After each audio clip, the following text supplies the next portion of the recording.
यूपीटीपीएससी वाले बच्चों को बहुत बेसब्री से इंतजार था कि आज 14 तारीख को हाई कोर्ट में सुनवाई चल रहा था कि बीटेक वर्सेस डिप्लोमा क्या आने वाला है।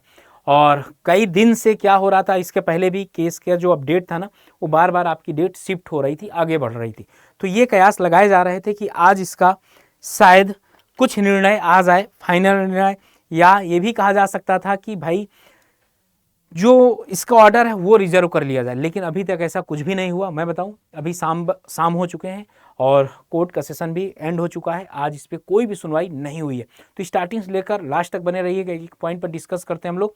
एक चीज़ मैंने और देखा, जब से ये दूसरे सेशन में गया है, ये आपका पूरा मैटर दूसरे सेशन में गया ना, तब से डेट पे डेट इसको मिल रही है, ठीक है ना। इसके पहले होता था कम से कम सुनवाई तो होती थी, वो भी नहीं हो रही।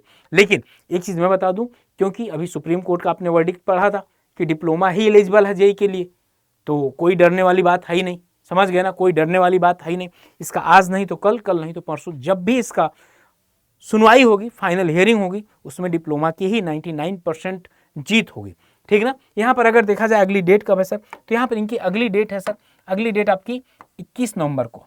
कब, मतलब चलो एक हफ्ते बाद मिल गई है, 21 नवंबर को। अब 21 नवंबर को सुना जाता है कि नहीं जाता पता नहीं, लेकिन मैं ही उम्मीद करता हूँ कि भाई जो भी बच्चे हैं यार, इनकी पढ़ाई न डिस्टर्ब हो, क्योंकि जिस डेट को या जिस दिन हियरिंग होती है उस दिन सारे बच्चे परेशान रहते हैं, मैसेज करते रहते हैं, सर क्या हुआ, कोर्ट के सब डेट क्या हुआ।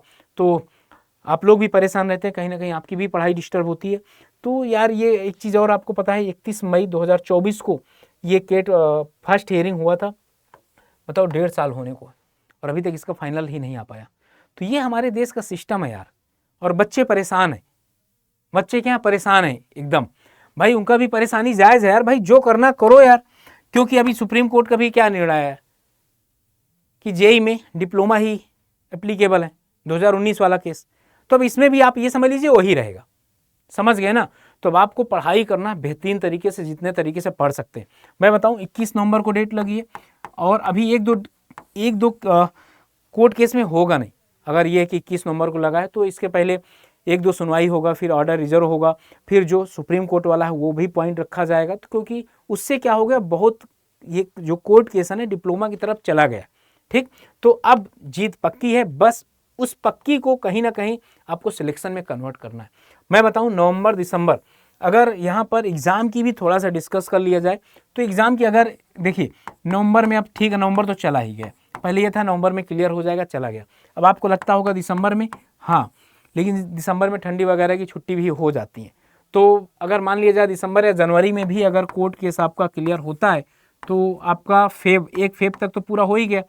फेब में फिर आपका ये है हाई स्कूल इंटर के पेपर हैं, और अगर दूसरी बात किया जाए मार्च में आपका किसके पेपर, मार्च में आपका साथ प्रधानी के इलेक्शन है यूपी में, की अगर बात ही कर रहा हूँ, तो भाई तब एक थोड़ा सा प्रॉब्लम हो सकती है कि हो सकता है आपका एग्ज़ाम ये मार्च लास्ट में या अप्रैल में चला जाए। और ये कहा भी नहीं जा सकता कि अगर जनवरी में आएगा तो ये भी कर सकता है, क्योंकि इसके लिए यूपीटीपीएससी के लिए बहुत बड़ा सरदर्द है। और वो सरदर्द क्या है, सरदर्द ये है सर कि जितनी जल्दी हो सके ये वाला 4612 का एग्ज़ाम करवा ले। 4612 का जो पोस्ट है ना, इसका एग्ज़ाम करवा ले, क्योंकि और इसके समय के और भी जो भी थे ना, वो सारे एग्ज़ाम हो चुके हैं, केवल यही एक रह जा रहा है। तो यूपीटीपीएससी का भी कहीं ना कहीं सरदर्द है कि 2022 वाला बैकलॉग हम लोग फिनिश करें, 23 वाला फिनिश करें, 24, इस तरीके से वो कर रहा है। तो अब देखो कितनी जल्दी होगा, लेकिन जैसे भी यहाँ निर्णय आएगा, हाई कोर्ट का जैसे निर्णय आएगा, वैसे आपका एग्ज़ाम कंडक्टेड हो जाएगा विदिन 1 मंथ। आप ये समझ लो, अपनी तैयारी को बहुत अच्छे तरीके से करते रहिए, इधर उधर की बातों पे ध्यान मत दीजिए कि कौन जीतेगा कौन हारेगा, और बस आपकी पढ़ाई बहुत अच्छे लेवल पर होना चाहिए। आप लोगों को सबको पता है कि कौन जीत रहा है, इसमें कोई घबराने वाली बात नहीं है। सेशन कैसा लगा कमेंट सेक्शन में ज़रूर बताइएगा, और इसी तरीके की इन्फॉर्मेशन के लिए बने रहे इंजीनियर अड्डा के साथ। और अगर चैनल के अंदर नए हैं तो चैनल को सब्सक्राइब करना मत भूलिएगा। जय हिंद सर।